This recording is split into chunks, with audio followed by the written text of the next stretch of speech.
All right, well, really good to see you guys. Really good day today. We had a different focus, not a different focus, but we wanted to kind of get to figure out what the back half of our roster was going to look like. Some of the young guys, some of the new guys, our 3s and 4s, some of those plug-in 2s. So getting them some real work, not scripted, just kind of, playing the series, playing it down distance awareness. Some of the things that you don't always get to get with the 3s and 4s, because of how you're working with the older guys. Saw some good things today. Saw some guys who really was able to kind of manage, the situations. Saw some guys who were a little bit overwhelmed by the situation. So we'll be able to move forward. We wanted to play our quarterbacks with the, for lack of better words, different O-line. It's easy when you're standing behind the ones and you can stand back there and take all your time, or you're 7-on-7, take all your time. But when you start getting some other younger guys in there, you got to kind of move a little bit. You got to kind of be on time. So that's why we wanted to make sure that they got the feel of that pressure and being able to get the ball out on time. I thought they did some good things. I think you guys saw Cam, was able to get out on the run, which was really good. That's one of the things that he's, he brings to the table. I think the beauty of it with Cam, he's not just a runner. He can throw it too. So he doesn't just rely on first read, take off. I think you saw Henry kind of move the group down the field on the 2-minute drive there, which was really good.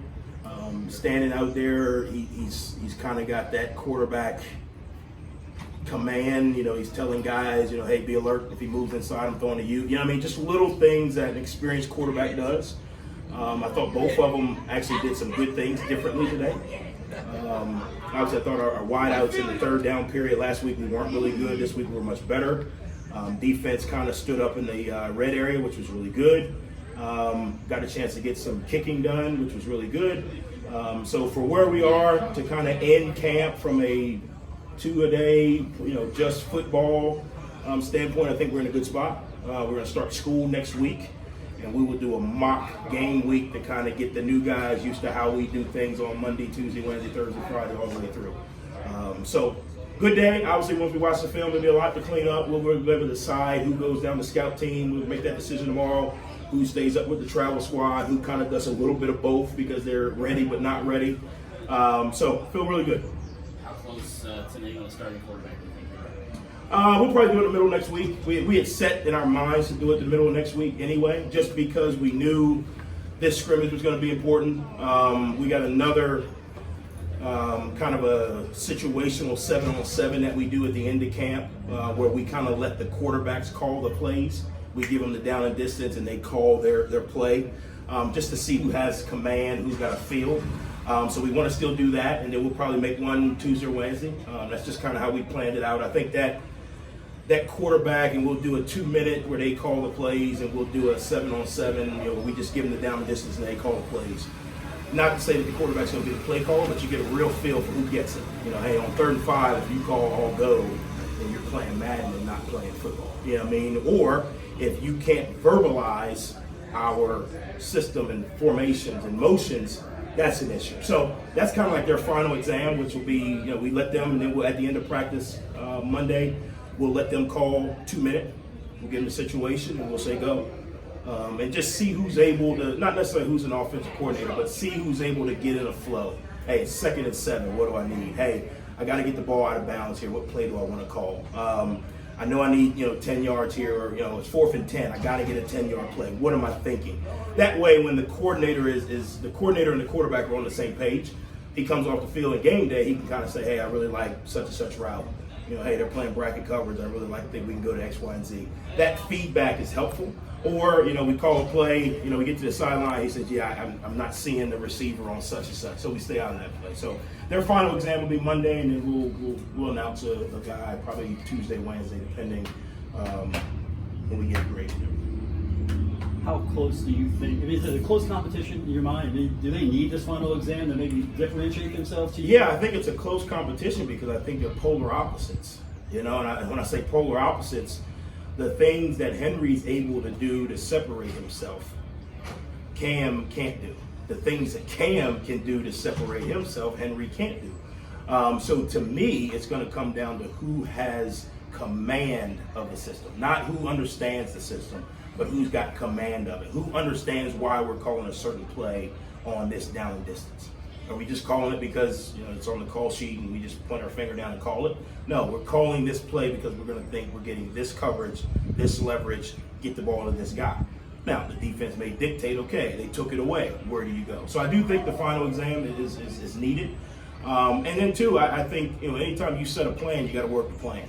We set the plan to have the final after this scrimmage. I think it's only fair to do it because then you don't and you kick yourself in the butt saying, first game we get a 2-minute drive and, he's looking over the sideline like, well, you know what the play is going to be. You know what I mean? So you got to finish your plan, I think. How about a guy like Ethan Payne get some quality reps today? Yeah, I think Ethan is obviously one of the guys we got to decide, do we have a 2-back rotation or do we have a 3? And then the reality of it is, I've been coaching running backs for a very long time. I've never went through a season where you just ran 2. At some point, that third guy is going to become the second guy or the first guy. I've been in situations. So I think it was good for him today to kind of get all of the system and not just, hey, Ethan's going in with the 2s or the 3s. Hey, you're in there from the start. You're in there on 2 minutes. You're in there on third down. Hey, you're coming out because we're doing something special. You're going back in. I think that's really good for him. He's grown a lot. He's gotten a lot more agile. He was kind of the Al Bundy when he first got here, which was just straight ahead, run everything over. He's changed his body a lot. He's got a lot more agile. I think his brother showing up and being a little more athletic than him challenged him. We always pick on him about that, but he's done a really good job. From 2 weeks ago to now, how much better is this team? I think we are more competitively mature, meaning we understand now it's 3rd and 7, we're going to compete for those 7 yards. To kind of start camp the first couple of weeks, we were just playing plays. It was 3rd and 8. Well, I'm standing at 12 yards. Well, that's not competitive. I'm standing at 7. I'm gonna make you earn this yard. I think we got that. I think we got a lot more continuity between the quarterbacks, both of them, and a handful of receivers. We're still trying to develop another 2 to 3. So I feel we've got a lot more continuity. I think Henry and Cam know, hey, when so-and-so does this move, this is what he's going to do.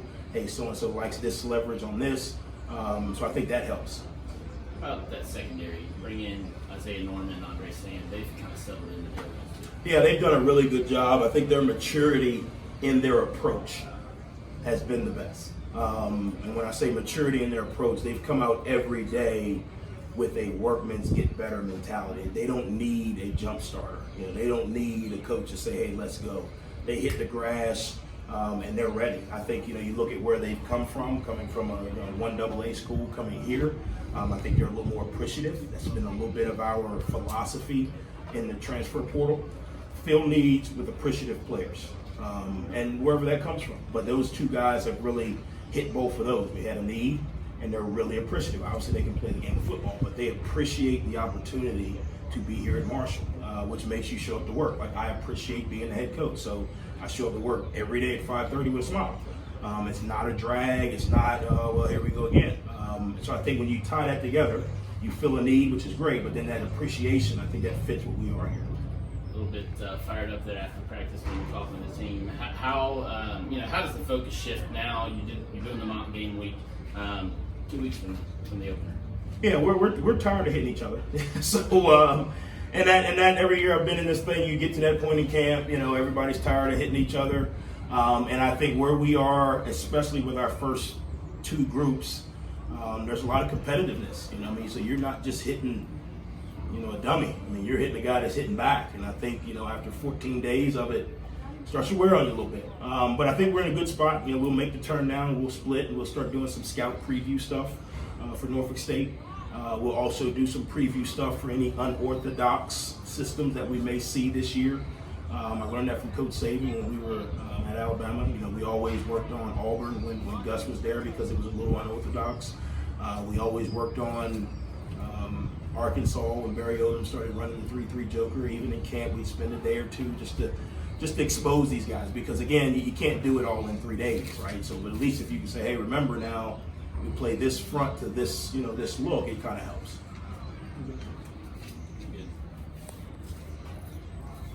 Good. I appreciate you guys, man.